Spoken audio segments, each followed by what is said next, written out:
So I've had enough of this shit this week. Nice, I love this. Yeah, man. Time for the freshie. And I brought the white cape because I don't know why I brought the white. Oh yeah, for lighting. That's right. Light bounces off the white, so it's gonna help me out a little bit. The green room. And, I'm ready to sing in the choir. Right? You probably never wear white, huh? Now and again I do. Yeah. Yeah, do you? I like Switch white. up? Yeah. Do you do like just black pants and white t-shirt once in a while? I'll do that. Sometimes I do that. I'll do that. I got a white hoodie, white pants even. Do you? Damn. No, Yeah. not me. No, that's too far from me. Only on occasion. It's got to be a special occasion. So maybe just a slight trim on top. We're gonna let, you said, the front grow as much as possible. Cool. And then I'll make sure this all has shape back here. Cool. We'll maintain as much length as possible. And then just go as short as you can on this side. Hell yeah. And we're still connecting to the top, right? We're not disconnected or anything? Correct. Cool. So I always take into account their job too. What do you do for a living? All those things too. So it's a different product for everybody. Yeah. The goalposts are always moving. Yes, sir. What about the nicest places you've ever stayed? There's been a lot of those. One of the nicest places we stayed for about two and a half hours was when we were in Lisbon, or not Lisbon, Portugal, and we were late getting to Portugal. Our flight was, delayed and all that. So we played the show after the Foo Fighters, and the Foo Fighters, we were like backstage, we're like, hey, we missed our set time, we just got here, you guys are going on, they were headlining. If you think of it, tell everybody we're playing right after you on the stage across. So we played this other stage across from the main stage after the main stage show.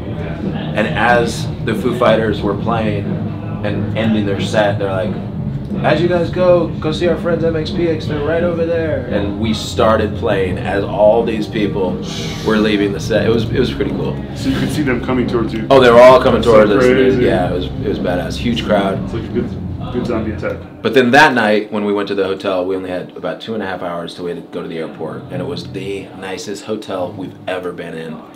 Just melted into the bed. Awesome. It was amazing. Yeah, so that's always how it is, though, when you can't stay. I don't want to misquote it, but I'm trying to get the gist of it. Is like, you've already accomplished goals that you said would make you happy. And so we're hard on ourselves because we're not doing even more. But I think that's kind of and you've traveled, you know this, is like, that's the Westerner's mind, right? More, bigger, stronger, faster. And we always think that all the time, but we don't give ourselves enough grace about what we've already accomplished. Do you know what I mean? Like that like, hey, pat myself on the back before continuing a little bit. It can be our own worst enemy. Very real. Man. Yeah. Especially because, you're a family man. When you're a family man, it's not just about you anymore. It's about the kids, the wife, the family. And you're like, I gotta go harder. I gotta, you know what I mean? I gotta do all this stuff because I gotta provide and I gotta be that person. And it's like, it can be a bit much.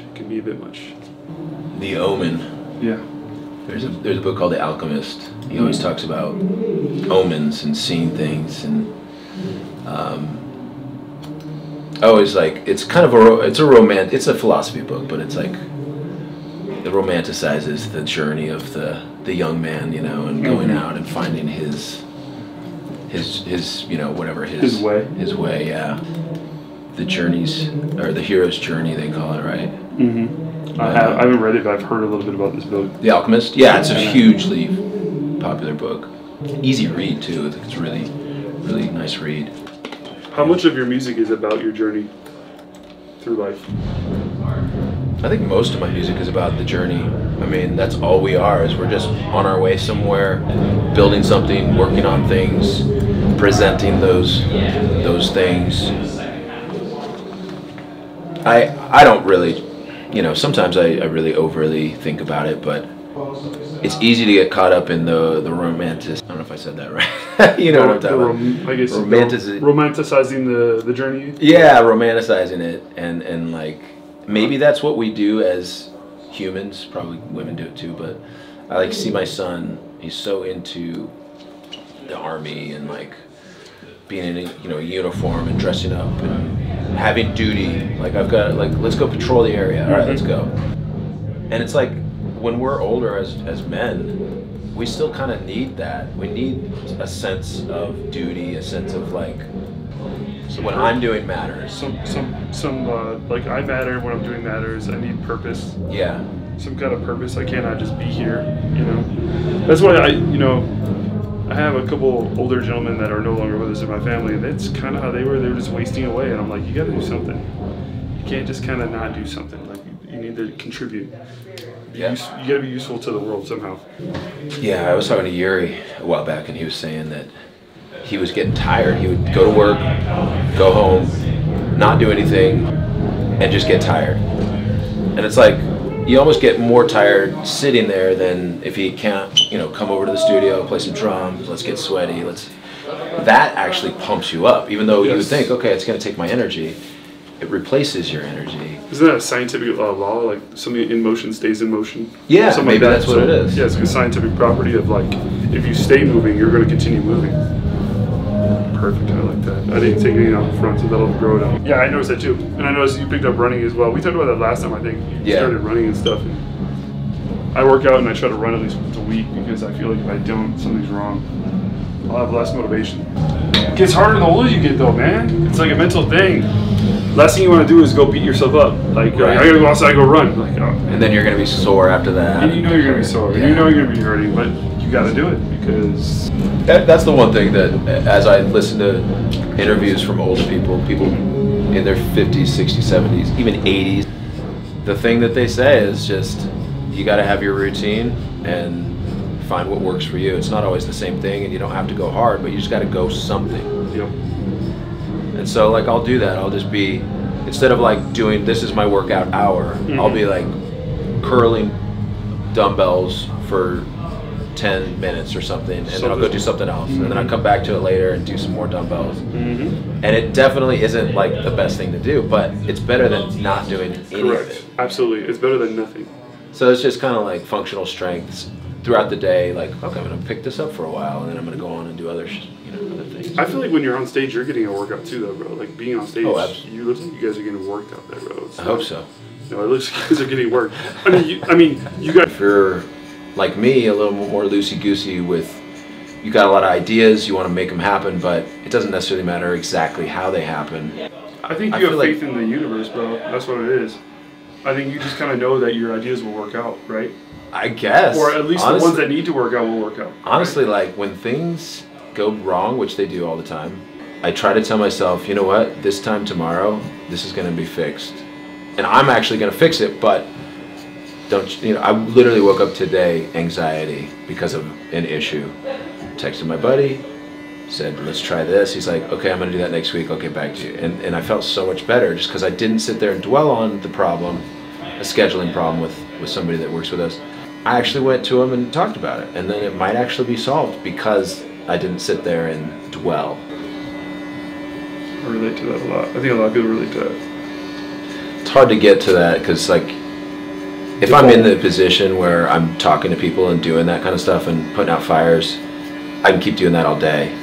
But then if you don't do that for a couple days, you get out of practice, you're like, I gotta call this guy, talk to him about what? Like, how to flow? Yeah, so. Damn, bro. So I get really, I use momentum for everything I do. Yep. Yeah. I'm with that. I totally resonate with that. So me. I feel like that's also why I'm not so good in major groups, like with major groups of people.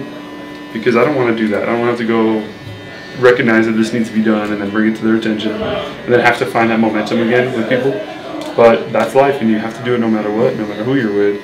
I had my own barbershop twice, and it's just one of those things where I had no problem being the leader of the shop or whatever, but sometimes I'm just not down for the whole confrontation, the whole, because when you lead, you kind of have to have some organization skills. You can't just be willy-nilly all the time, and I wasn't done with that. Yeah. I just want to do whatever the fuck I wanted and be like, all right, you guys can handle it, right? It's like leaving your little kids at home and they've never been babysat before. It's just like, you'll be all right. That's how I was, Like, it's because I don't know, man, just wasn't me.